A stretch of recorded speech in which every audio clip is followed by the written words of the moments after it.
Welcome. What's good, y'all? To the Land Your Bets show live stream. Good look last time, bro. Talking about Luca Legacy Night tonight. And we had Luca last time for that triple double that hit for us. That was very, very nice. I'm going to be going through what do we have? 5 games here on the slate tonight for Thursday. Some pretty good games. I mean, you got some playoff implications all around. So we're going to take a look at some of the bets I already put in. And then we've also got some news we always have to catch up on, injury reports, because we need to know if Joel is playing. We need to know if Jamal Murray's playing. But I'm going to let some more people crawl in here and just quickly show some of y'all what I put in a video last night. Came out pretty early for projections.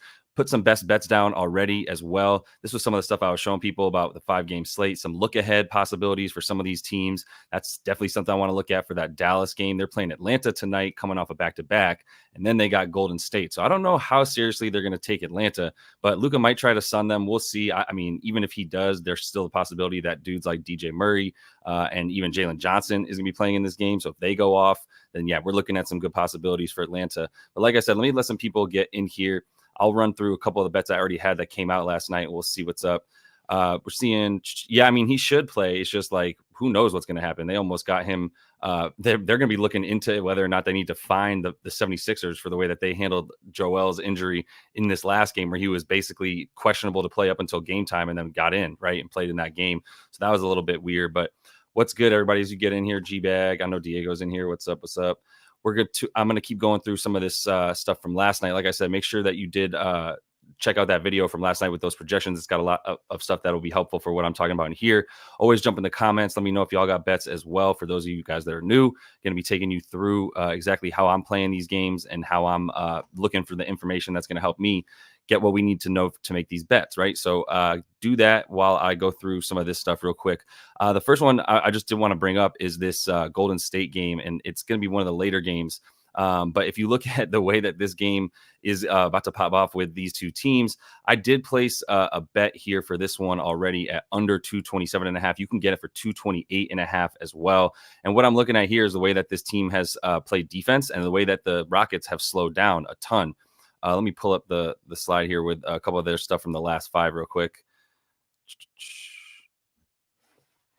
So look at the last 5, like for both these teams, a lot more defense for both of them, and especially for the Dubs. They played pretty easy schedules. Dubs played a couple good teams in here, though, got some good wins, including against that Mavs squad the other night. Their defensive ratings at second best over the last 5 games. They played a few cupcake offenses, but they are slowing it down from what their pace was earlier in the season. 18th right now over the course of their last 5, and that really includes their last like 6 or 7. And for the Rockets, it's a really big difference from what we saw. Like, this was the team that we love to back as they run and gun, and we're playing a ton of transition with a ton of pace, and they've slowed that down to 11th fastest after being fastest in the league for a while. So that does lead me to look at sort of the under in this one. Like I said, that is one of my bets that I placed last night that was in that projections video. The offensive rating for the Rockets dropped down a lot, as well as they started to play teams not the Wizards, not the Pistons. Like, they were just beating up on terrible defenses, and that really inflated their offensive rating and everything. So that really leads me to go to the under in this one. That's one of my first bets. Another one that I'm going to look at, and it's going to impact how we play these player props, is going to be this Sacramento and Knicks game in New York. Knicks are favored still, and that total, I think, actually dropped a little bit. So once again, that would be why it would be helpful to be subscribed and check out the videos the night they come out. But the total in this, sorry, real quick, I'm looking at the Kings and Knicks. 213.5. Yeah, so it's at 213.5. You might be able to find like a 214 or 215, but I love the under 216.5 last night and put a full unit on it. The way these two teams are playing as well is just a really, really slow. And for both these teams, I mean, the Knicks actually at 21st in their last 5 games for the pace. That's actually fast for a Knicks squad. If you think about it, they are a bottom 3 team in terms of pace. But then the way the Kings are 26th in pace over their last 5. If I had ever told you that over the last couple of years, if I had said the Kings are going to be fifth slowest in the NBA over a 5-game span, that would sound insane. And now they're just playing a lot differently than they've been playing. So that's a big reason for the under in this game, 216.5, if you can get it. That was one of my bets I put last night as well. And we know what the Knicks are going to do. I mean, these teams just played a game that went under 195 or whatever when they were in Sacramento. So neither of them got to 100. Really like the under in that. So I just be careful, even though there's going to be dudes that are scoring. Like, we kind of know who's going to be putting up the shots for this Knicks team. I'll pull up what I showed everybody last night as well real quick. Looking at the Knicks offense playing against this Kings defense, the way the Kings play defense and where they're vulnerable is definitely where you can take advantage of maybe potentially some Jalen Brunson and some Dante DiVincenzo stuff. The thing is, they're going to combine for like nearly 50 shots, if not around that. So even though I like an under for this game, I do kind of feel like I know who is going to be taking the shots for this squad. I believe Josh Hart is questionable still. We'll see if he actually comes and plays in this one. But yeah, I see y'all jumping in the comments as well. So let me get to some of that stuff because I did not place a bet on either of these dudes, but I do want to look at them. This is just kind of where I'm going to be coming from when I do look at them here in a sec. So here's some of the bets that we're going to be looking at here coming up, and I'm trying to keep this a little bit more orderly in terms of playing each game at a time and sticking to one game when I'm looking at different props. So I will kick it off with this Kings game right here with the Knicks, and I'll put a few more in here for them since I'm sure some of y'all have some bets from that game that you want to look at. So let me see real quick. We got Daryl. What's good, Daryl? With De'Aaron Fox under 26.5 points. Yes, a bonus is on there right now to look at. Let me update that. The bets that I did place are at the bottom, scrolling on the screen as always. So I'm going to pull up, I'm going to add De'Aaron Fox in here as well. You can see for this game right now, what I have up is Dante, for the Knicks is Dante DiVincenzo and McBride. I want to look at them. And then for the Kings, I've got Keegan Murray. I'm going to add D Fox. We're going to talk about under points for our guy, which I think is definitely the look if you're going to be talking about any kind of bet on his points prop. So moving to that game real quick, we'll look at the Knicks and Kings. I pretty much have everybody in here. We got to see if Josh Hart is playing for sure. What's good, Free Sauce? That's going to be huge, mostly for rebounds for me. Like either way, Dante DiVincenzo is going to be chucking. Either way, Jalen Brunson's going to be taking a ton of shots with the ball in his hands consistently. Josh Hart under assists could be a look against this King squad. I'll put him in here. I will look at Josh Hart. I'll just jump into that game. I know you guys got bets about it, so I'll make sure I don't miss anything that you guys say. But good look, man. I appreciate that in terms of telling us that that we know now that what's his name is out. Kuminga, that's pretty big. I mean, maybe he got mad when he saw that what's his name? Steve Kerr was like, yo, we're probably going to go with Trace Jackson Davis tonight, even if Kuminga is available, because we won 4 in a row with TJD in the starting lineup.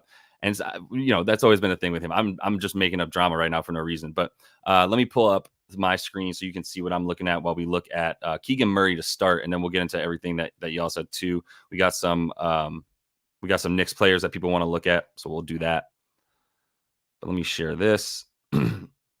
All right, so pulling up, let me start with props.cash. As always, for those of y'all that don't know, that is usually where we start. We're going to be using propsmadness.com a lot more. I know some people were a little bit annoyed that this is not yet available on mobile, Props Madness, but it will be coming out, so don't worry about that. It's just in beta right now. That's why it's not quite yet available on your phone, but it is available on desktop, and it works super smoothly. So I'll be looking at that as well. But let me start with props.cash and pick up this Knicks game and look at first thing we were talking about is Keegan Murray. So my thing with Keegan Murray is, and I was trying to find a sharper edge than just maybe the recent numbers, but like the thing is Huerter, probably Huerter, but Huerter and Malik Monk are both out. Huerter for the season, Monk probably at least in maybe a couple weeks into the playoffs, depending on if they make the playoffs, not just the play in.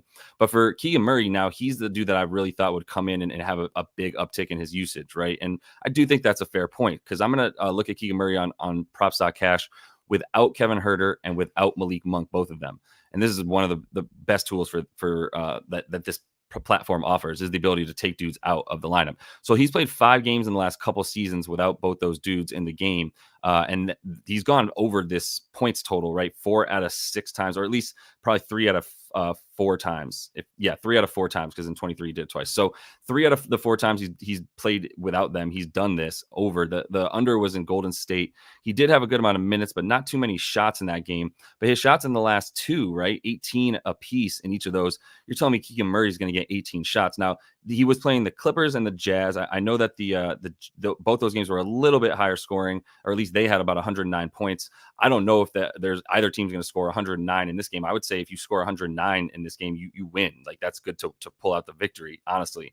Either way, if his shots are going to, let's say we take away a couple shots, and let's look at the pace there in that game. Let's say Kings pace game log last 2 games. This is on statmuse.com. All of these links are in the description of each of these videos. Super slow, right? Either way, wow.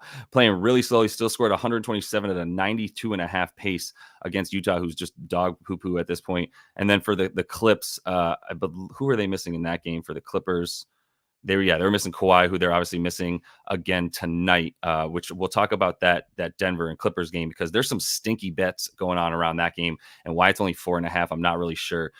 For Keegan, if we do assume that he can still take the same amount of shots playing at that same pace that they're going to be at, averaging about like almost 9.5 3-point attempts in the last 2 games that you look at right here, like I still like him to be able to do that. If you talk about the matchup. One thing I have here, this is just a cheat sheet specifically for team play type, which we look at on the advanced stats page for NBA, but I've just sort of transferred it all here so that it kind of pulls through who's what. I'm going to just literally Command F for the New York defense and see if they come up anywhere. They're really just going to be top of the league everywhere, except for there's a couple places that they're at least a little bit more vulnerable than others. So let me actually just do it on here where I go to NBA advanced stats and I go to play type for these teams.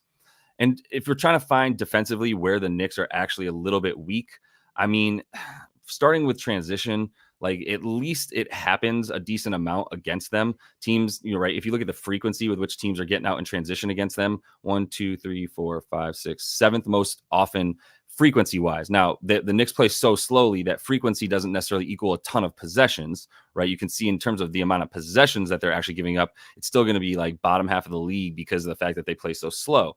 But they're not necessarily, the teams are trying to get ahead of their half court defense because this Knicks defense is one of the best in the league for a reason. In terms of the points per possession, you can see they're still really good, but at least it's something that's happening against them. I mean, I do know that Keegan is getting out into the transition a lot. So this is where props madness comes into play. Really helpful. Keegan Murray, we can see if we go to play type and defense, he does get out in the transition a decent amount, right? Second most actually most on the team right now, because Malik Monk and Herter are both out. And then as far as spot ups go, he does that almost as much as Harrison Barnes, who both do it basically the same amount for about 5 points per game that they're both getting off of that. The Knicks defense though does rank, it's 11th, so it's a little bit 11th, meaning like it's not a good bet. They're 11th best against it. So even though that's sort of like a little orange, it's still almost top 10, meaning there's nowhere really to find like a crack in this defense for the Knicks. But if you are going to be looking for one, it would be transition and it would be spot up shooters. Like Keegan Murray is going to be doing in this one. So I think the points are probably a decent play. Up at 16.5, it starts to get a little bit dicey. If we do like potentially an under for the points for De'Aaron Fox, who it looks like it's down at, it's okay, now it's up to 26.5 in some places. You can get under minus 130 there on MGM. It might still be 24 though in a bunch of places. 24 is a little bit scary, but at the pace that they've been going and the way that this Knicks team defends point guards, let me see real quick just point guards, because I think he is a pure point guard. So this is Fantasy Pros, which is really good at giving us defense versus position. I only really like to use it when a player is clearly a specific position and that there's no really doubt about it. If we look at points to point guards, they give up the second fewest and some of the fewest assists here, right? Top 5 in terms of limiting assists to the point guard position. That's going to be the same thing we look at on Courtside Pal, which is just another really helpful tool that shows you player type versus defense versus rather than just position. So I'm going to pull up Courtside Pal and put in D Fox real quick. And I am going to put in Keegan Murray too, because I wonder if there's anything to that. De'Aaron, there's only one new named De'Aaron. Come on. Maybe they don't do De'Aaron. All right, let's do Fox. De'Aaron Fox. If we look down at his scoring against this defense for the Knicks, I'm not really confident that. Oh, actually, in terms of point guards, yeah, maybe there's something there for D Fox that makes you stay away from the under. Where he's shooting from though is also pretty important. But where he's scoring from, let's put him up in props madness real quick and see where he's scoring from. And see if that helps us with anything. So yeah, 25.5 is going to be about the average prop right now for De'Aaron Fox's points. And the under is juiced down to minus 122. If we look at where he's scoring from predominantly, it's a good mix of above the break where there is a bit there, right? If he's a PNR ball handler, I guess we should look at that real quick. If we look at team play type and we go to pick and roll ball handler and we go to defensive for the Knicks, terms of let's do frequency is going to be happening quite a bit for them, so it's happening quite a bit against them. Points per possession, this is the worst teams. They're still going to be bottom half of the league in terms of points per possession. So that is a look. That does scare me for an under for D Fox, to be honest. If we look at the amount of shots that De'Aaron's been taking, he's playing, about 36 minutes. So everything's about his per 36. 20 shots is definitely about the mean and the average for him. Even if you slow this game down a little bit, take away a couple possessions per 100, you're still probably looking at De'Aaron Fox taking at least 18 to 19 shots, no lower than 18, right? 18 to 22 is a good window for how many shots he's going to be taking to get 25 to 26 points, depending on where you get this number right now, which seems like there's a lot of discrepancy there between the odds that are being given. That's a pass for me on the under for sure. I understand even in the last two, he hasn't done this against the Knicks. It's a high number in a game that's going to not have that much scoring for sure. Like I said, the assists are there a little bit more for him. But they do give it up. He's got to make his threes. If we look at his head-to-head, the threes are at 2.5 for plus money. How many is he taking against this team? 5.5, so 4 in one game. Yeah, I wouldn't want him to have to hit 3 out of 4. 3 out of 7 is a little bit more reasonable. It's still 40% for a dude that's making 27% of his threes against this team. So that's not a bet that I want to make. Yeah, this is a pass for me on both sides. Like if this was closer to like 22.5, I think there's an edge to play with De'Aaron Fox, but this is all the way up 24.5, 25, 26. As far as the under though, because he's the dude that's getting the bulk of the offense on when he has the ball on offense, he's doing the things that score against the Knicks as well as anything can score. And he loves to get out in transition, even though he slowed things down a bit. But mostly it's about that pick and roll ball handler stuff for him, where at least we see the Knicks are actually decently poor against. Do I have that in here? Why would I not have that in here? Let me put NYK in here. We do pick and roll ball handlers. Yeah, well, when I guess, this isn't pulling through yet. So they should be closer to about points per possession. Yeah, but they're still bottom half of the league. But either way, for the Knicks, I think the De'Aaron Fox bet is a pass. The Keegan Murray bet, I would love to bet it, but now I'm getting a little bit scared as I considered, let me put him in courtside pal. That was one of the last things I wanted to do. I think there's too much to say that De'Aaron Fox could go over, but the number is too high now at 25.5, basically. So we're putting Keegan Murray in here. Hit go on that on courtside, pal. Look at Keegan's points against this team, from where he's shooting from, where he's scoring from. Yeah, he's mostly scoring from from deep, as well as a couple mid-range and then right around the basket. We need to know if Mitch Rob is playing in this game. If anybody gets news about Mitch Rob, for sure, let me know, because that's going to be a huge impact here. So I'm going to pull that up very quick. There's still nothing on here about it.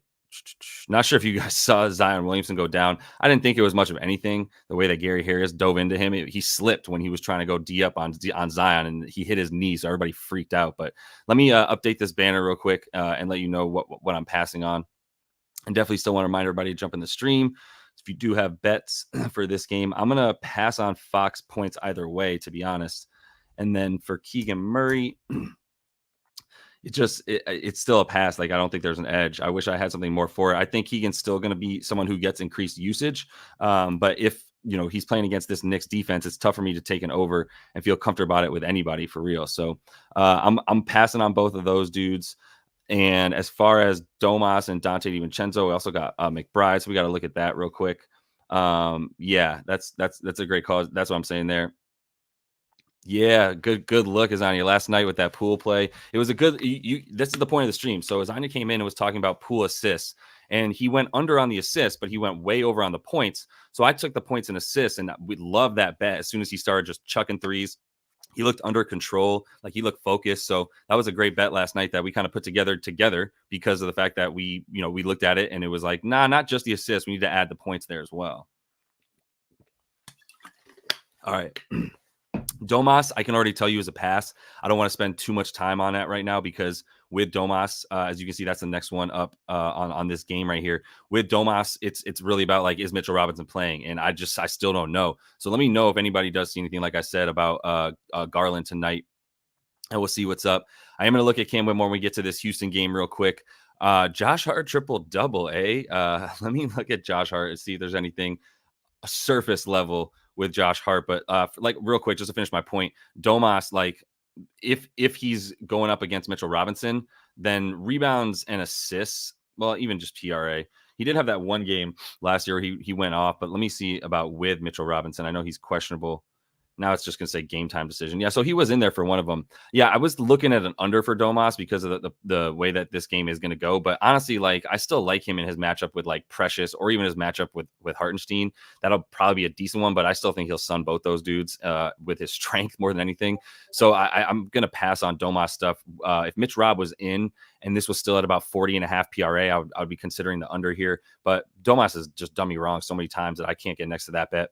Jalen Brunson would be a look real quick because of the fact that that is where the Kings are somewhat the weakest. That's what I was talking about earlier. For some of you that were not yet in the stream, I was looking at Jalen Brunson points potentially to go over because of the fact that this King squad gives up like the fourth most points to the ball handler in the pick and roll.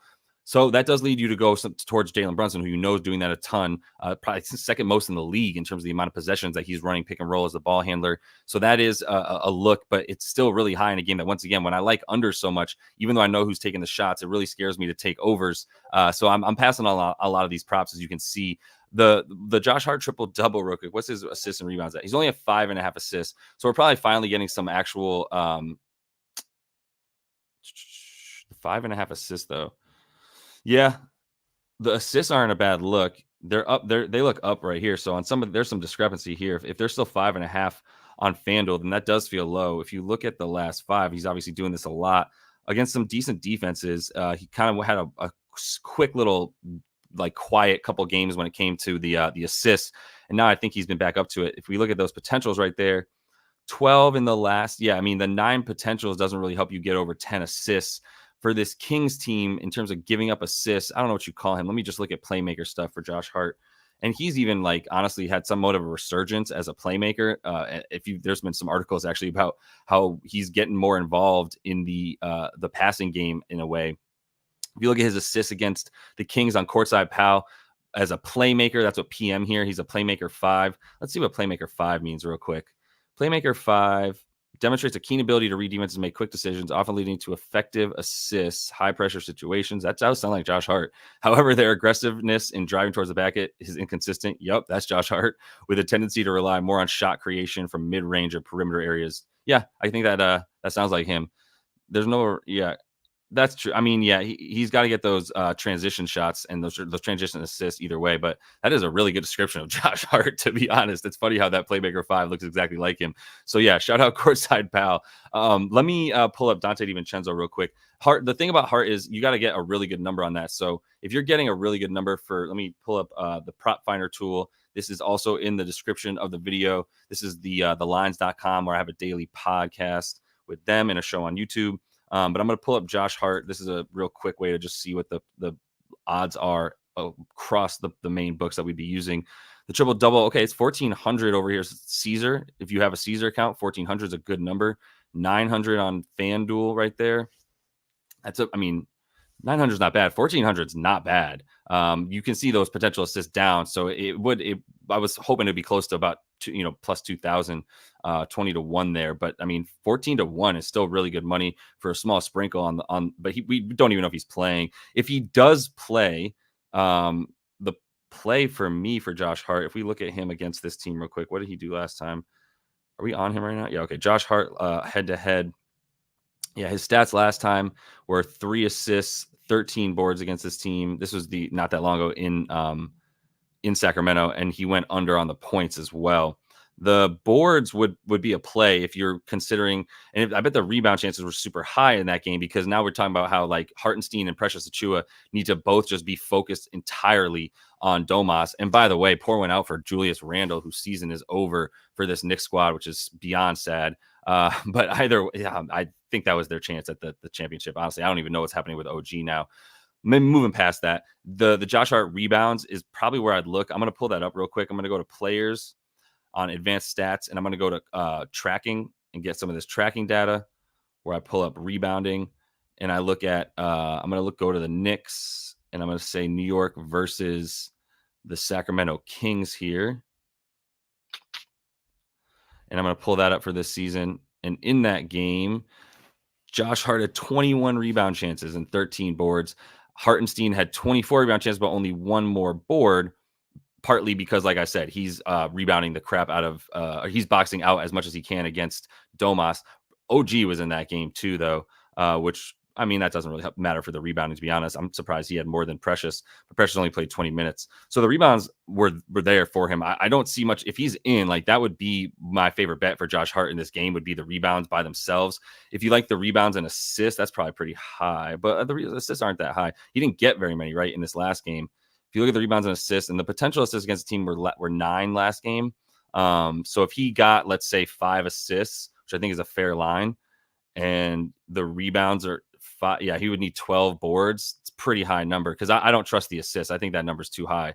So you might be able to get 15.5, but as far as a triple double, like, I'm scared of this rebounds and assists alone, to be honest. Like, the rebounds probably at about 9.5 would be fair. They're at 10.5.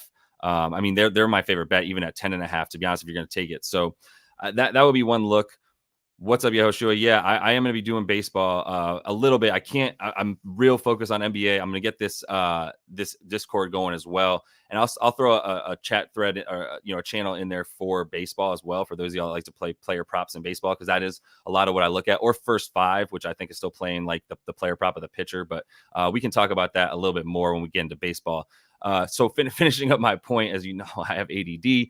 The rebounds and assists scare me. The 1,400, if you have it on Caesar still, is definitely, I mean, that's something I can say I would consider. The 900 plus 900 for the triple double, that's not enough juice for me when his rebounds and assists are so low, and I don't really like that. What's up, Simplicity? I don't know if I'm taking the spread in that game. I did bet the under at 216.5. I think if you still get it at 214.5, it's a good under. Once you get to that point, for me, I'm out on that for that Knicks game. What I was looking at in that game, which I showed a few people earlier, just to be clear, the last 5 for these two teams playing a lot more defense than they are offense. I know the Knicks have the 5th best offensive rating, but they've been playing some doo-doo squads and playing so slow that they still are hitting their unders pretty consistently. These two teams played last game and played to barely 190 points. Did not get over even 200 in that one. So this was a bet for me, the under at 216.5. But just want to make sure I answered that question. Let's go right back to it. Take this down. Looking at the thing for Josh Hart. So I would consider the rebounds 10.5. Do you get good juice on that? Minus 106 for 10.5. There are no 9.5s. I would love 9.5 way more. But minus 106 still probably not enough for me of an edge for the Josh Hart rebound. So I'm going to pass on Jay Hart. But we'll get that up here. I don't even have him on there, so we're good to move on. The Dante DiVincenzo stuff, once again, what I was looking at with him is the catch and shoot stuff. The spot up shooters against this Kings team do have a lot of success. They give up like the 5th most, or about 8th most points to spot up shooters, and they are giving up a ton of points to the pick and roll ball handler. So that's why I consider Dante DiVincenzo. But once again, he's at such a high number now at 19.5. The way that he's played against this team, averaging 6 points. Well, let's just do head to head. They're doing a lot of here. The last 2, he still had about, he had the 3-point game there. So it is a bit scary. And one of those was with the Warriors, obviously. So it's really just last game against this team where he was playing on the Knicks. He's got a lot of field goal attempts, obviously, as you can see, but for him to get 20 points, I would prefer him to have about 21 shots, the way that he's shooting his field goal percentage at 43%. It's all about because of these threes, right? That's why his field goal percentage is down. So at 12 threes a game, it's a ton. If Josh Hart is out, that's actually the dude shooting the 2nd most spot ups for this Knicks squad. So that does make you feel like there's going to be a few more available for White Dante here. But either way, like I said, for this game, most of this stuff is an under for me or a pass because of the fact that there's just going to be a ton of defense. Like Davion Mitchell is going to be in more, and Keon Ellis is going to be in more. Those dudes slow this thing down. They are awful on offense and way better on defense. Awful's unfair, but they're not good on offense and way better on defense. So a lot more to like for the under in this game than anything else.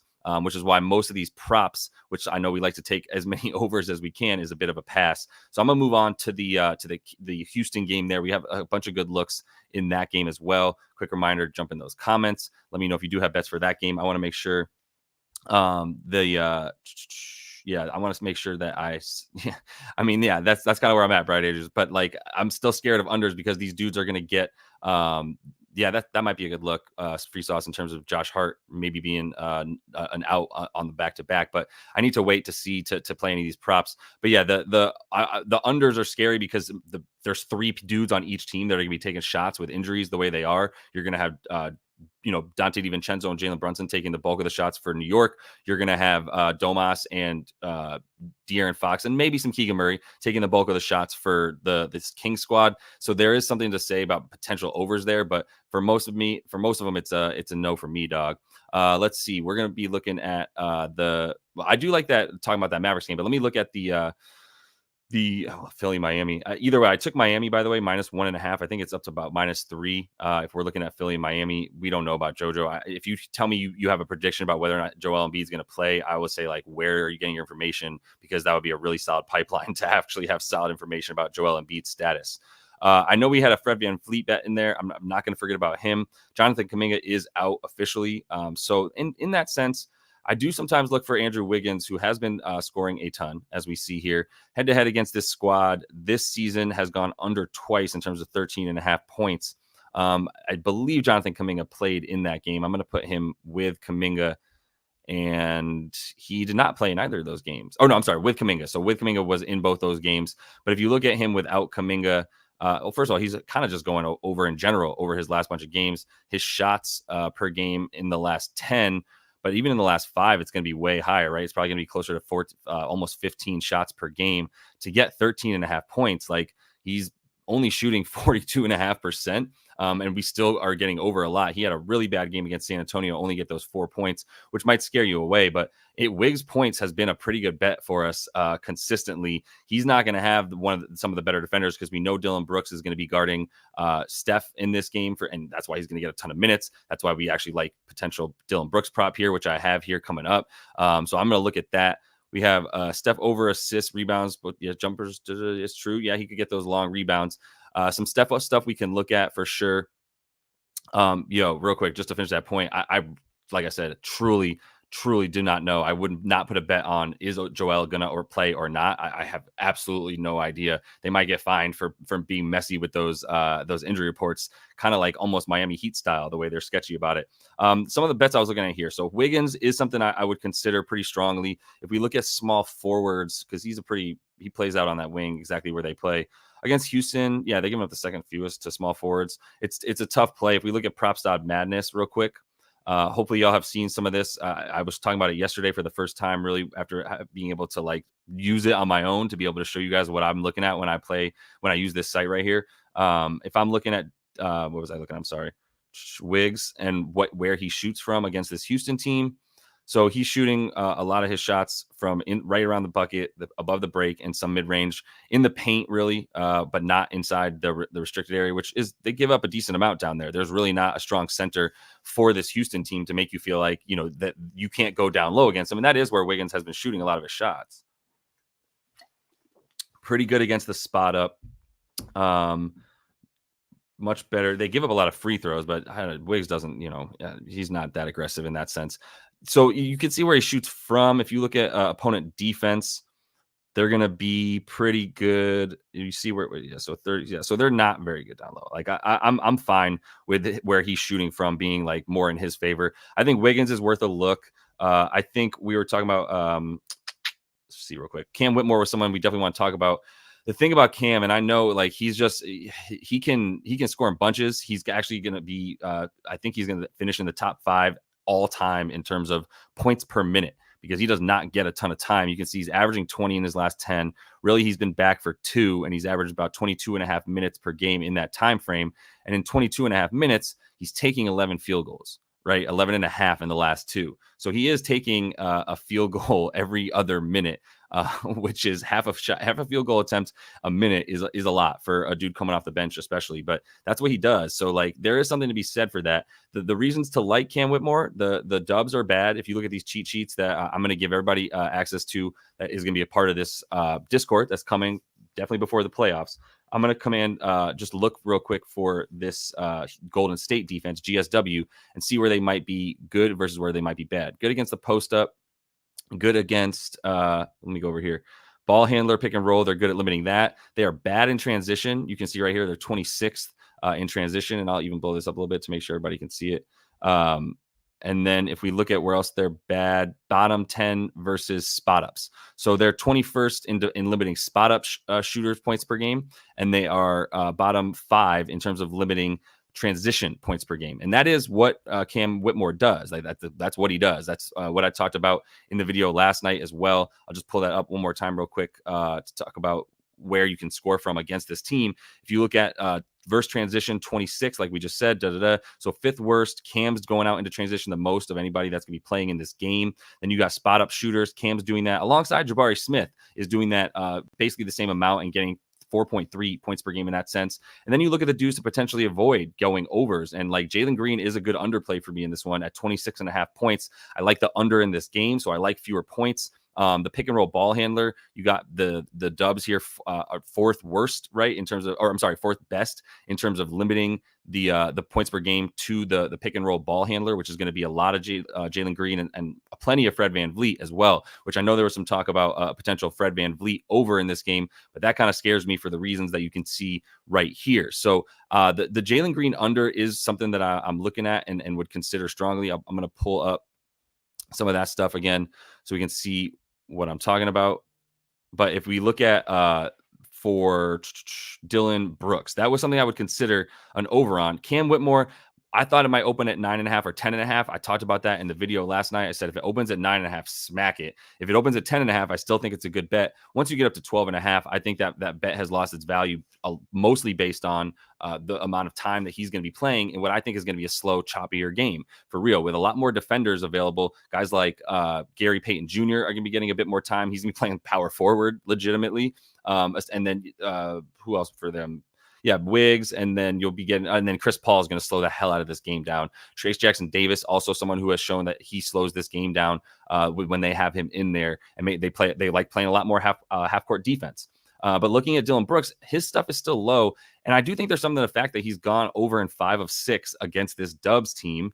He was on Memphis for some of these games, right? This is his first year, but even in both the games this season, gone 12 and 16 in those games. The field goal attempts against this team took 13 last game, 10 in the game prior to that. So even on this on this Houston team, he's still taking hella shots compared to that are very comparable to the amount that he was taking when he was a member of the Grizzlies. So there's nothing weird there about why he might be taking more or less shots right now. It's the same stuff. And a part of that is going to be those minutes that you just saw, which is at 32 minutes this season, right about 32 minutes as well, between 34 in the first one, 31 in the second one. So for Dillon Brooks, like, he's out there and he's taking shots. Like, I don't know what else to say. The rebounds, they're a little bit sketchier. I don't assists, maybe over 1.5. It's just tough to tell with him. His potentials are probably at like 5 potential assists. Yeah, 5 potential assists per game against this team with 1 spike game. But I'm not taking him to get 2 assists on 3 potentials, even if he's done it a couple of times. It's mostly just about the points and the shots that he's taking. If he's going to take how many shots in each?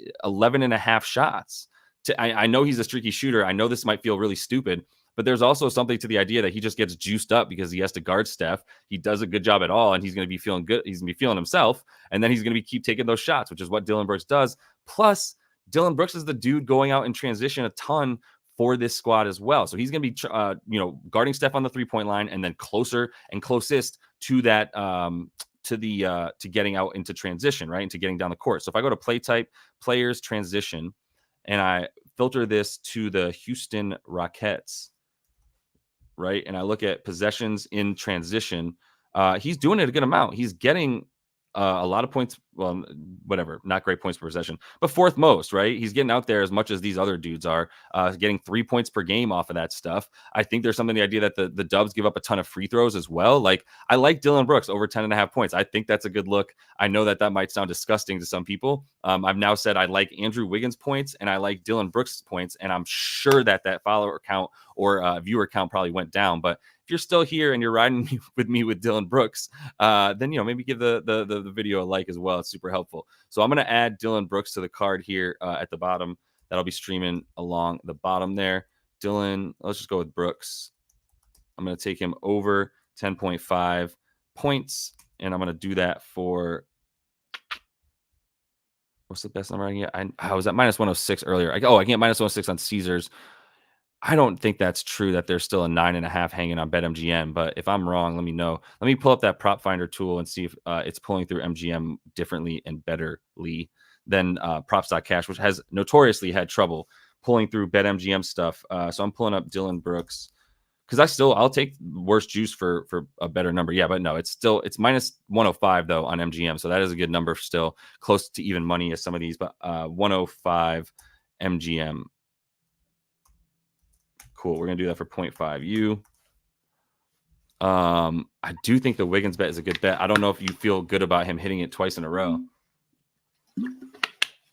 but I am gonna look at Wiggins real quick without Jonathan Kuminga. So he's gone over against this team in the last 3, including twice this season, clawing over. The amount of shots he's taken are pretty high, right? Like I like the 5.5 threes, 10.5 field goals. But in this season, right, if we look at the oh wait, this is the last 5. My bad, I didn't do head to head. Head to head, we look at the amount of field goals: 13 in the 2 this season, or 12 in this season, right? In both of them, 12 to get 14 for Andrew Wiggins. That's a little bit dicier. So if that's the amount of shots he's taking out, if I do without Kuminga, who I'm sure got some minutes, although this games were earlier in the season when Kuminga wasn't really getting points. If we do last 10 without Kuminga though, right, he do be going over. And if you look at the field goal attempts, still up at 11, not that sexy. 14 to get 14 points for someone like Wiggins shooting about 50% from the field. So you give him some credit for that. But even in this, yeah, it's a bit sketchier. There's not as much of an edge for Wiggs here, even if that is a lot of green for him going over 13.5. I still think this game slows down a bit. I don't think it's going to be playoff atmosphere. This is the 9 seed versus the 10 seed 10 seed versus 11 seed. So the loser is not going to be in nearly good as position to get to the playoffs. Let me pull up the standings right quick so I can just see exactly what I'm talking about here. They are okay. They're 3 up. So this is it for the Rockets. They're gonna be clawing and scratching for this one. The Dubs, if I was them, I would for sure be slowing it down. Their transition defense is terrible. They're gonna need to either be making shots or taking a lot out of the shot clock to make sure that team does not get into transition against them. But they want this game for sure. I don't know what's up with the Kuminga injury. It must be for real. If he's not available, I wouldn't think that there's anything sketchy going on there. For Wiggs, though, it's not quite an edge for me. If I look at Van Vliet, remember what I was saying, like the pick and roll defense against the ball handler for the Dubs is one of their best qualities. They're pressuring outside and limiting 3-pointers a lot better than they were. So that's always something to keep in mind with the Warriors when you want to take something for Fred Van Vliet. If we put Fred in the courtside pal, let me pull up Fred real quick. If I pull him up, for those of y'all that might be new, I know a bunch of people jumped in recently. Courtside pal, dope, talk about it all the time. Good for player type versus team rank rather than just player position. Golden State's really good at defending Fred. It's very obvious because of the fact that they're really good against the above the break stuff, right? If we actually go to team defense real quick and we pull up opponent shooting up on advanced stats page, and we go by zone, and we just look at where are we looking at here for Fred? Above the break stuff against the Dubs. They're getting a good amount of shots up there. Okay, they're not as good as I thought. I thought they'd be better above the break. They are still giving up a pretty bad field goal percentage. Yeah, they're still in the top 10 in terms of the field goal percentage that they give up above the break. Let's see what that's looked like in the last 10 games. Let's do last 15 just to give it a bit more of a sample size above the break. In that case, over the last 15, I don't see Golden State now up near the top. Yeah, they're actually in the bottom 10 now in terms of over the last 15.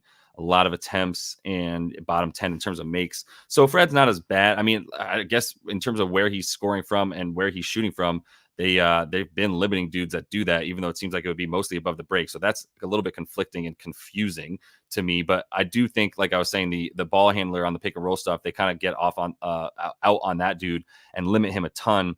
Head to head this season, not very many points, right? And he does rely on the pull up shot a lot. Can we look at opponent pull up shot? Let me look at play type. I know it has to be, it has to be tracking and play type for pull up shooting, because I'm sure that's a lot of what Fred is doing. And I can't do opponent stuff here. So that's unfortunate. But I can look at Fred and see that if we look at tracking for him and look at pull-ups, that's going to be a lot of what he's doing. Let me filter this to Team Houston and see where we're at with Fred. Yeah, he's getting almost 8 points a game off of the pull-up stuff. You do need a subscription for the stuff that helps you with tracking data, that gets you the opponent tracking data stuff. I don't like an over for him based on the fact that, one, his numbers are already bad here. If we look at the last 10 for Fred, going over against Minnesota. Utah was twice, right? And then Washington. So that Minnesota one, yeah, he shot well. Utah, he shot a ton of threes. That was a huge outlier game for Fred. For the majority, for the most part, 17.5 is going to be not where I want to play Fred at. Like 15.5 is when you start to get into the territory of talking about some decent value. But 17.5, I would lean under for Fred VanVleet before I'll go over there. Like I actually kind of like the under. The assist for him against this team, this is last 10. Really going, it's only 7.5. He's been going under that number. Head to head, like I was saying, they pressure the ball above the break to force the ball out of the point guard's hands, which does lead to a few more assists. How many potentials did he have in that first game they played? Only 9, and he played where's his minutes? 32 minutes. That's still a full game for him that they ended up losing.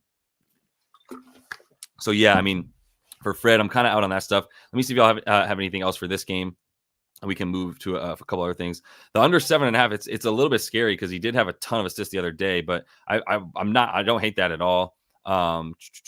Damn, Wiggins all the way up to 15.5 on Prize Picks. I think that's a valuable under more than anything. I might be about to strike up a little partnership with OddsJam and see if I can't get people who might want to use OddsJam some a little bit of a discount, and that is going to have something called the Fantasy Optimizer. You can check out stuff like what Diego's saying here, where you can see real easily how those daily fantasy sites like Prize Picks and Underdog, how their prices compare to sports books, and take that when you want it, that kind of stuff. So keep that in mind. Okay, we do have something here for this Houston game from G-Bag talking about Thompson over 3.5 threes. I'm obviously talking about Clay, not Amin, who's probably at a half a 3-point prop. If we look at Amin real quick, yeah, he's at half a point. 350 for him to make a 3 in this game. He does have 1 made against this squad. Where his threes at? 2 against this team in the last game that he played. If we look at the last 10, does he have a 3-point attempt in these last 10? Yeah, he's taken 1 a game a couple times. So plus 350 for Amin to make a 3. That's not a bet I want to make, but I do love to see plus 350 there for him to go 1 for 1 from deep. I would not be feeling quite as good about Amin's overs. This did drop down. He was up at about almost 14.5 points in a couple games, which I will take a second to show you. Fantasy Betting Pros. Betting Pros here, not Fantasy Betting Pros, just Betting Pros, where you can, this is in the description as well. You can see prop lines for people as they were slightly recently, because as I say, and I'm obviously stealing this from The Wire, but yesterday's price is not today's price. So you got to see what yesterday's price was to make sure you're not trying to buy stuff at too much of a premium.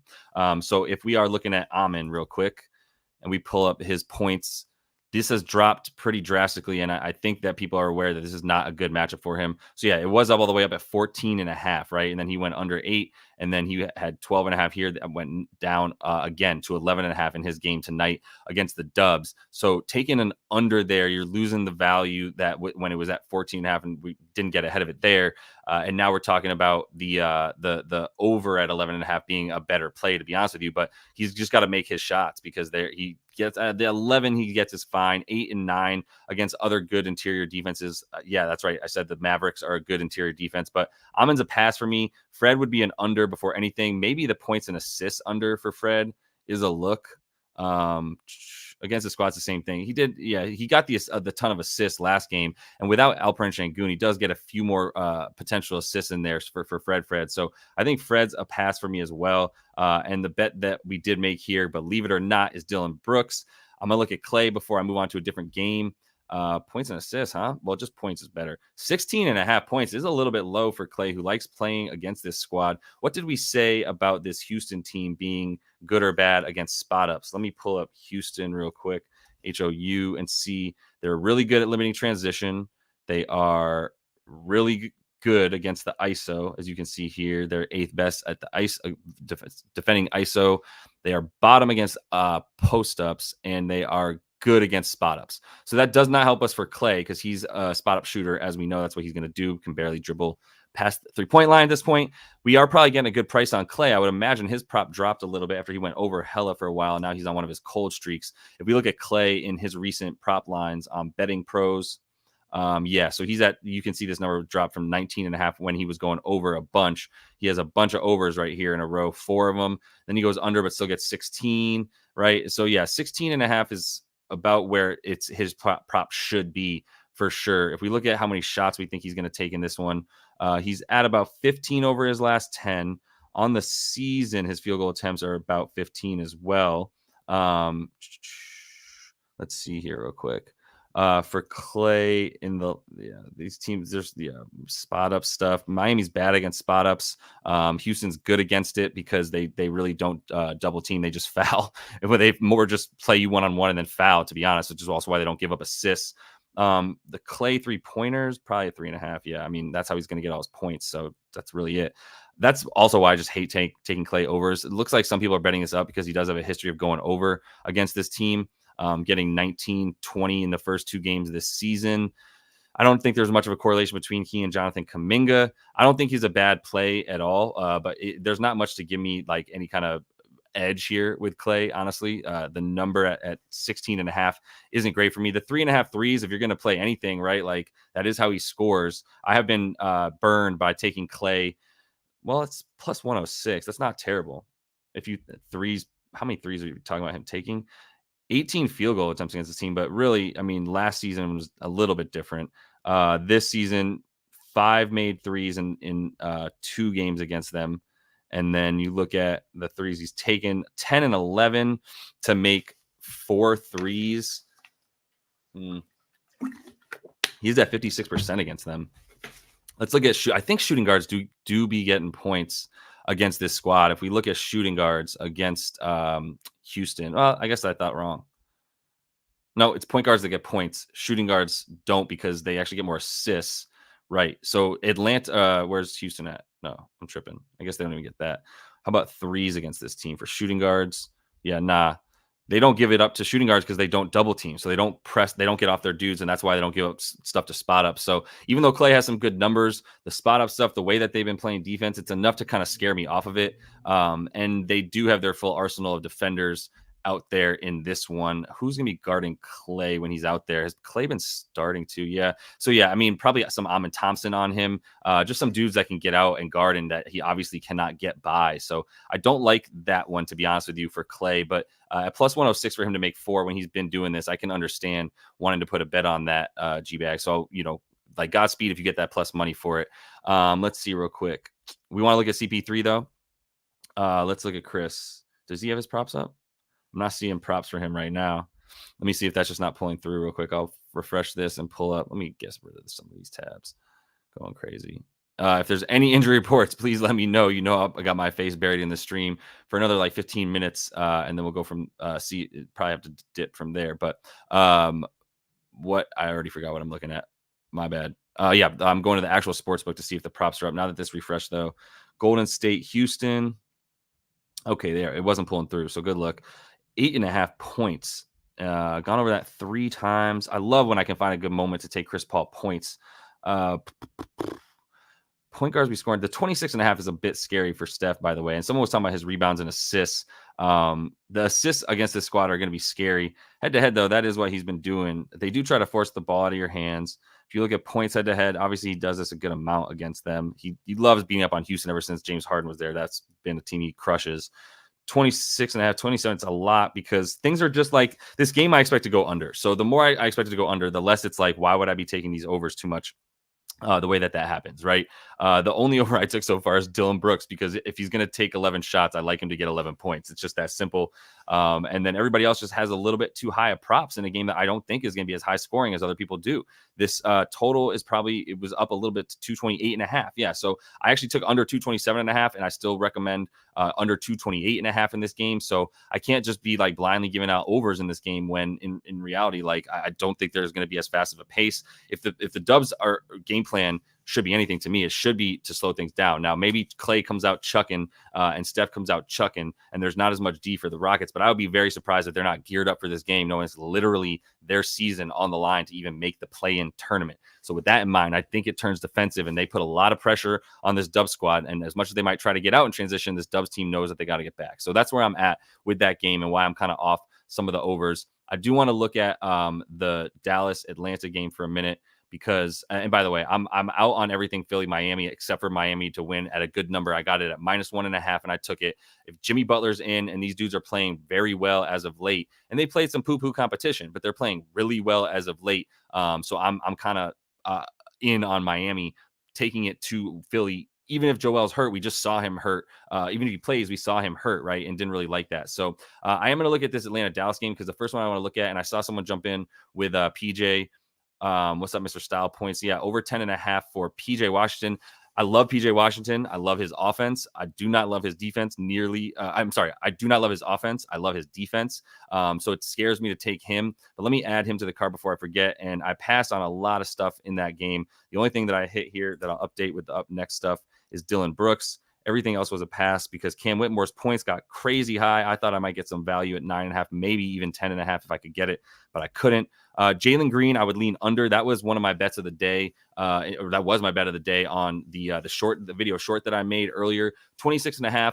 I'm starting to get scared the more and more I think about it. Like the more and more I look at Jalen Green unders in that game, by the way, I should have just ended with that because I did put that out as a bet on YouTube Shorts. And if you saw that and played it, like I might be out on it. And I hate to say that because that is going to be cruel to some people, but it looks like the EV is going in my direction. It's still available at 25.5, I guess. So that was always a thing. Yeah. The under 26.5 that I took here for him was based on him playing against this team.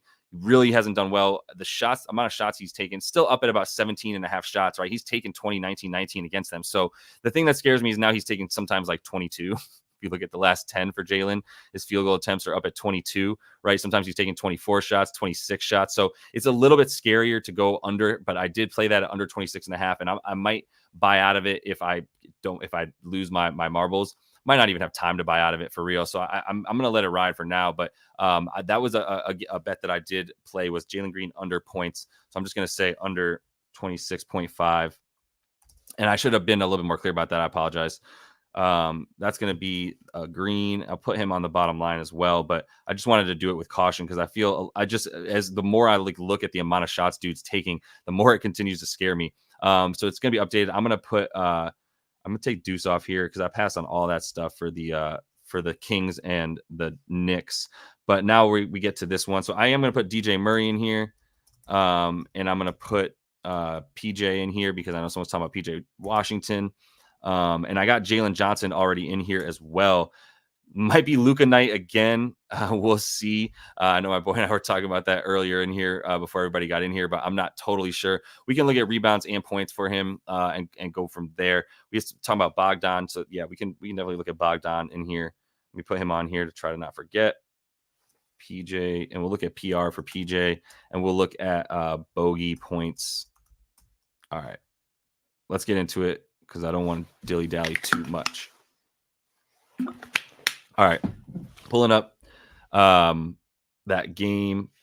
I got to start with Jalen because here's the two things that I'm looking at for this game, right, with this team. This Dallas Mavericks team is now actually good at defending down low, which is not something that you could have said up until they got Daniel Gafford, and up until they actually started playing Daniel Gafford and starting him is when they really started to become one of the better interior defenses in the league. So I'm on advanced stats and I'm looking at opponent shooting, and I'm going to all season segments to change this to the last 10, which is inside of when dude's been playing a lot more. And if you go to field goal attempts around the rim, Dallas is going to be down here third fewest that they're even allowing down there, which leads to the third fewest makes on the fourth worst percentage for their opponent. That is what scares me about Jalen Johnson a bit. If we look at where Jalen Johnson is shooting from by going to players and going to shooting on the NBA advanced stats, if we go to by zone, I'm going to go to all teams Atlanta Hawks, and I'm going to do, well, Jalen's missed a few games, but let me just do last 15 because he's played a good amount inside of the last 15 games. If we look at Jalen field goals inside here, he's taking the second most right after Clint inside the paint non-restricted area, so like above the restricted area but still in the paint, taking 5 shots as well, and not really mid-range corner stuff. He's not taking too many threes, I don't believe. Yeah, not too many. I mean, 4.5 is not bad for him, but he's definitely trying to drive to the basket and get close to the basket, right? That's what he and Clint Capella are doing. Clint Capella might be a decent look at an over strictly because he's going to have to play minutes against Daniel Gafford. But I think his stuff's pretty high as well. 11.5. I don't love it.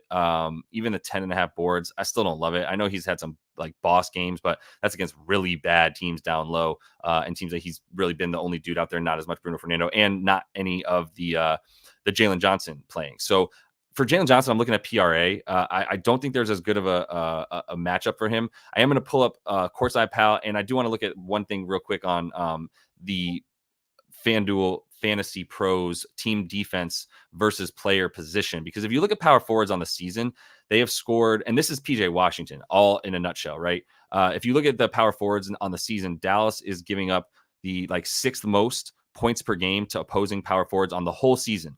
If you do the last 7 games, they're giving up the 4th fewest to power forwards. If you do the last 15 games, they're giving up the like 10th fewest to the power forwards, right? So PJ Washington has come in here and done his work on defense for sure, without a doubt. Daniel Gafford, same kind of thing. If you look at over the last, what are we on, 15 games right now? Daniel Gafford's been in for most of those, but not all of them. They're back in the top 10 against centers. If you look at the last 7, still in the top 10 against centers, not something that you can say for the whole season against this team. So that's why it's a bit scarier, right? Look at centers points against Dallas, like bottom 6, but that's on the season. Then you get Daniel Gafford and you get PJ Washington there. Things are a little bit different. Now, Jalen Johnson's not a normal power forward in the sense of like any kind of back to the basket stuff or anything like that. So I'm going to pull up Courtside Pal to look at him and his props, because I still think 16.5 is low after this man just went clean off. Like I thought they would have raised this a bunch more. And I believe this prop last night was at like maybe 14.5, but maybe at least 15.5. Or at least 14.5, maybe 15.5, and maybe they jumped it up 1 point, but that doesn't seem like enough when he scored 28. I know it's Detroit. I get that, and this is going to be a better defense down low, as we just talked about. But we're talking about 37 minutes for him last night, so there's no worry about the injury. He only did it on 14 shots because he's taking them all around the basket. Didn't really get to the free throw line, but the rebounds, 12 of them, like he's up there doing his thing. So it seems a little bit off to just have 17 points be what he needs to get when he's been doing that, especially when he's played without Trey and without Saddiq Bey. Which, real quick, just to interrupt myself, without Saddiq Bey and without Trey Young, he's played this, I believe, 4 times this season. Or 5 times in the 5 times he's played this season without these dudes. The points alone, he's looking at 21.5 points per game, right? He's gone over 4 or 5, had that one bad game against Chicago. So it seems a little bit off because he's still playing decent teams down low. At least the Lakers and the Clippers are good down low defensively. So even though this Dallas team has improved so much, like I still think that's kind of off. So let me just put him in here. And if he's going to get the potential assist as well and sort of be the second playmaker behind DJ Murray, then yeah, like I still kind of like him to do his thing in this one. If we look at points where he's shooting from, I mean, yeah, this is going to be on the season, so it's a little bit tough, but like it's still 9th best from where he's shooting from and 15th from where he's scoring from. Not quite as much of an edge there as you might like. If you look at rebounds versus this team, they're decent at rebounding against him. Maybe the assists. Yeah, it's just like there's not as much data to tell us like he has a matchup edge in some way that would make you want to take an over on him. It's really just about the fact that his usage has been so high.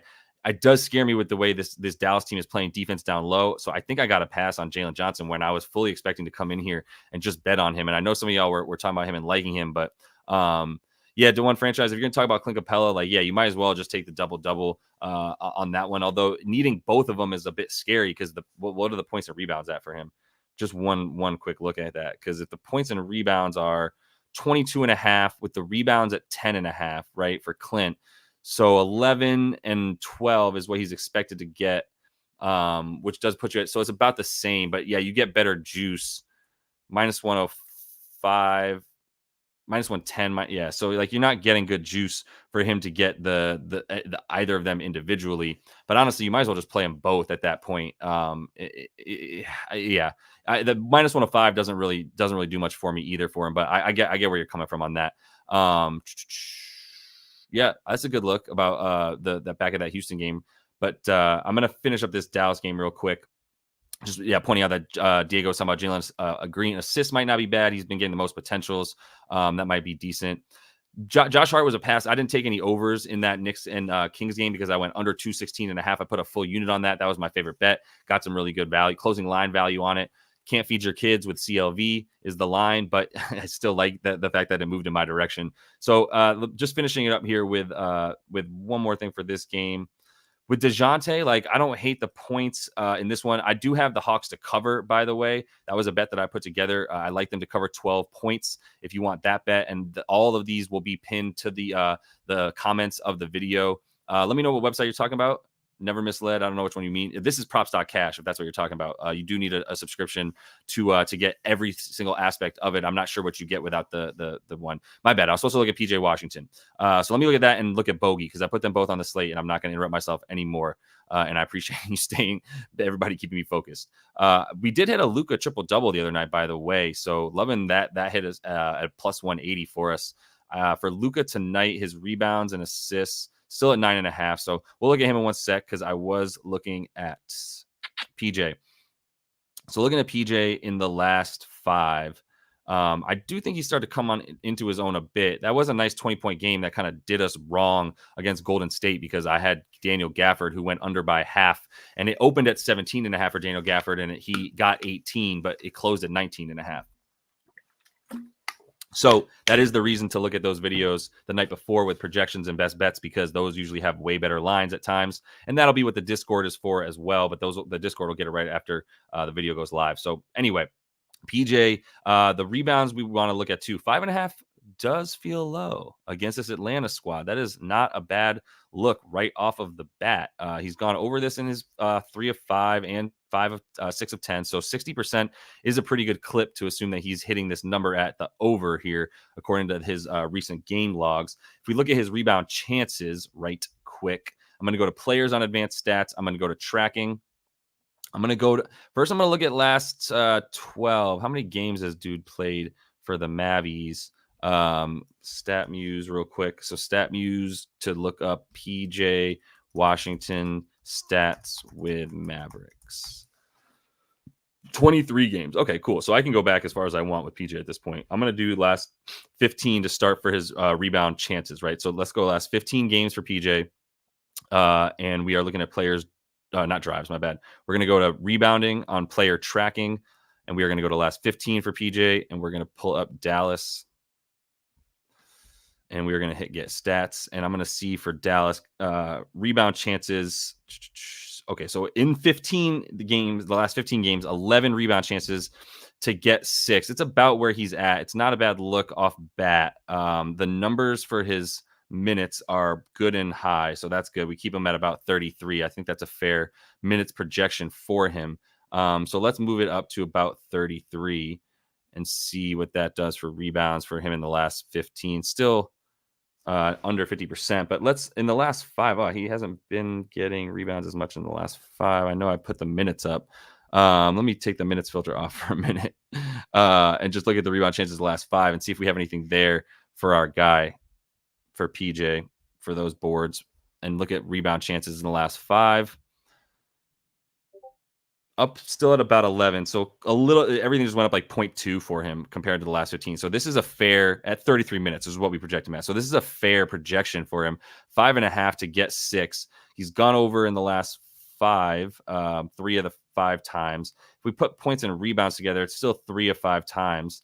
He needs those points as well. And the field goal attempts, I think that's a bit of an outlier against the Dubs. 19 field goal attempts is definitely an outlier when he was getting 8, 10, 11, and 12 in the prior 4 games, right? If you look at field goal attempts in the last 10 for him, 10.9, right? Like, I think 11 field goal attempts is a good assumption for him. 13 points on 11 attempts. If we look at the field goal percentage, 35% is terrifying. And it's because that 3-point percentage is at 27%. That's a huge part of why I've been talking down on his offense, is because he needs to be able to hit a 3 off of Luka, and he has not been doing that. So I don't have quite as much there for him. Did I look? We're talking about him against. Well, now hold on, because Atlanta is terrible. There's some stuff to add, to maybe some weighted stuff to add for how bad Atlanta is against power forwards. Although I guess they've gotten a little bit better. This number was at like bottom 2, bottom 3 much earlier in the season. If we look at opponent rebounds against Atlanta, yeah, they've actually gotten a little bit better. I don't care about assists for PJ. If we look at the last 7 for Atlanta against power forwards, rebounds, yeah, they're getting better. I mean, Jalen Johnson's finally gotten more minutes, and like, there's nobody in his way. If I look at him on courtside pal, and I pull up PJ Washington, who do you think I mean? PJ. Come on, bro. PJ Washington. And I go down. Points versus this Atlanta team. Yeah, where he's shooting from in terms of scoring, still in the top 15. So I mean, it makes sense that they'd be giving up a lot down low. If we look at the boards for our guy, Atlanta's a little bit better. They've been a lot better at rebounding team, middle of the pack. So there's not enough of an edge there to give me something for PJ, to be honest with you. Yeah, Jabari Smith does keep cashing. That's a little bit scary, but he would be a potential over. What's up, Guy? Appreciate you, bro. Guy Boston Sports, always going to shout out a fellow capper whenever he comes in. Dude has a really awesome YouTube channel. Does stuff really similarly to me. Actually, does it more thoroughly, to be honest, at times, because he goes through each and every one of these games night before and then gives his bets the next day and in the comments of his video. Definitely learned a lot from my guy, so appreciate you being in here, bro. Jabari Smith, as far as him keeping cashing, yeah, I like points and rebounds are something to look at for him. So consider that. But yeah, the stuff, the Jabari Smith stuff in a game that I do, like I said, I like it to go under a little bit more than most people seem to think. He might have a decent matchup, but I think Draymond is probably going to be doing a lot of guarding on Jabari Smith. So that scares me a little bit as well. But let me just see what you're talking about, because if Jabari Smith does in fact keep cashing from rebounds, I want to see what that looks like. I know I'm interrupting myself again, but isn't that part of the fun of all this? Rebounds 8.5, hasn't been going over that number too much in his last 10. I guess in the head-to-head they cash if they've been low enough. But the 8.5 tonight is a pretty high number. Let's see real quick. Maybe it cashed last night. Either way, Jabari Smith Jr. Let me pull up rebounds for him. This is Betting Pros for those of y'all that might be new in here. Got a bunch more people in the stream. Betting Pros is a really good look at how you can see their recent prop lines. So yeah, not quite, honestly. Like, he had a couple bad games in there. I don't know if I like his matchup against Draymond. In fact, to be honest with you, I prefer an under, but I know he went over once in this game against this team and had the 8 there. So I'm not sure, but Draymond was probably dealing with Şengün in those games, and we weren't even getting nearly as much of Trace Jackson Davis, who's going to be guarding whenever Jock Landale's in there. So I don't know. I kind of prefer the under, which is juiced down all the way to minus 130 here on FanDuel and 125 on DraftKings. But yeah, maybe the under keeps cashing, to be honest with you, because that looks like it has been hitting a bit more in that one. Closing it out here, bro, because there was one more thing we wanted to look at with this. Yeah, I said bogey, right? I hate that I had to pass on Jalen Johnson. I hate that I had to pass on PJ Washington. Didn't see an edge on 5.5 boards against this team at about 10 or 11 rebounds chances per game. It's all fair. And honestly, the points is a better under after an inflated number with 19 field goal attempts for dude. I really prefer to go under after we see a big outlier like that. So, also had one more look for this game too. Yeah, I did not look at DeJounte Murray at all. Oh yeah. Oh, my bad. That's Courtside Pal, bro. Yeah, Courtside Pal. Check the description of the video, y'all, for all the links to the tools that I'm using in here. I know I go fast sometimes and don't have as much time to explain, but if you give me any questions in the comments about where I'm at and what I'm doing, then just let me know and I'll get to them. But we'll really appreciate everybody liking. We got a lot of people in here right now, so if y'all could just like it, the video, that's super helpful. Also, make sure you check out the projection videos that come out the night before on YouTube, where we get into really like a lot of the stuff you need to look at as early as possible for the bets that you're going to make the next day. So keep all that in mind. But looking real quick at DJ Murray, I also said I was going to look at bogey, so let me do that first. But the Murray rebounds and assists might be a look in this one. Bogey against this Mavs team, in terms of where the Mavs are weakest. So this is Courtside Pal. Once again, since we had a question about it a minute ago, this is where you can check out player profile versus team defense rather than just player position, which is sometimes just dead ass wrong. Right now, DJ Murray is still listed. DeJounte Murray is still listed as a shooting guard because he used to play alongside Trey, but he's clearly the point guard. So I'm pulling up Bogey and seeing how he compares to this defense for and so real quick, just this is what you want to look at when you get started. These are the different playmaker profiles that are possible, and if you click on the profile itself, you can see how do describes what he means by scorer 4 or playmaker 4 or playmaker 3, as you can see here, right? That kind of stuff. So I'm going to go down to points for Bogdanovic, pull up shooting stats. Yeah, so this might be a good look. 5th most points and 14th most points. I'm sorry. What I mean here is the shooter profile. According to a shooter profile, 5th most points per game that they're allowing to his shooting profile, where he's shooting from and where he's actually scoring from. They limit 14th. So I do like the shot profile oftentimes a little bit more than the scoring profile, because I want to know where the potential shots are coming from, not just where they're actually going in from, to be honest. If we look at, that's really all I would look at for him, to be honest. Shooting guard stuff for Bogey, who's definitely a solid shooting guard. The Mavs do seem to be giving up a decent amount of points. Actually, not too bad against shooting guards. Yeah, they're all the way down here, limiting shooting guards.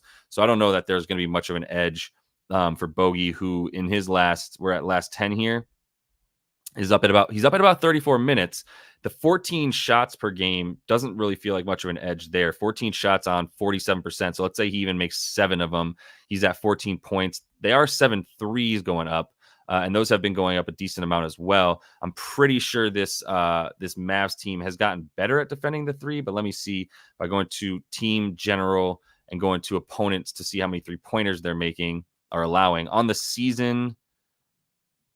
Are they really bad? They're middle of 19th in terms of the amount of threes they're giving up. If we do last 15, and really let's do last 10 for this team in the current defensive streak that they're on of playing really good defense. They're up to 12th fewest threes that they're allowing. So there is not quite as much of an advantage against this team from deep, which would be the thing that gives you pause about taking this Atlanta squad. But because they are going to need a lot of threes to go in. That's been a big way that they've been getting a lot of their wins and covering so well lately. So someone's going to have to score for this Atlanta team. I feel like I keep talking about liking the under a bit more, even though I already took Atlanta. And the under did go down from 231.5. That's right. So there are people kind of in agreement there. So there are a lot of unders looks today for these games, which kind of scares people into taking some overs on player props, which makes a ton of sense. Rebounds is going to be a good look for sure, a lot on this stuff. So consider that.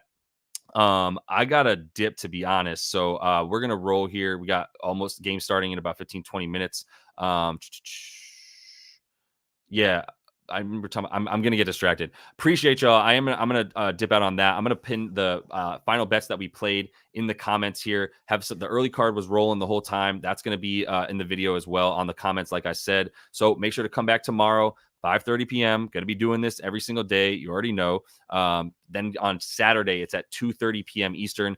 And I have been working on that Discord. I promise y'all. Free Sauce keeps getting on me about it, which I appreciate. And I do have a lot of those channels fleshed out and ready to go. So I might just get it going a bit earlier than I even want to, while I'm still adding, different threads to it, because I just want to get in there and have this discussion keep going, right? Like I'm going to have office hours right after this stream ends, so we can kind of keep going, because I know right when the stream ends is when hella people have a ton of questions and want to know a bunch more right after it. So I'm going to do some of that stuff on Discord here in a little bit. Appreciate y'all, though. I'm going to have that video out tonight, as always, with the stuff for tomorrow. Projections, we got 12 games on the slate. Going to have a few best bets that I get into tonight already. So till I see y'all next, happy betting.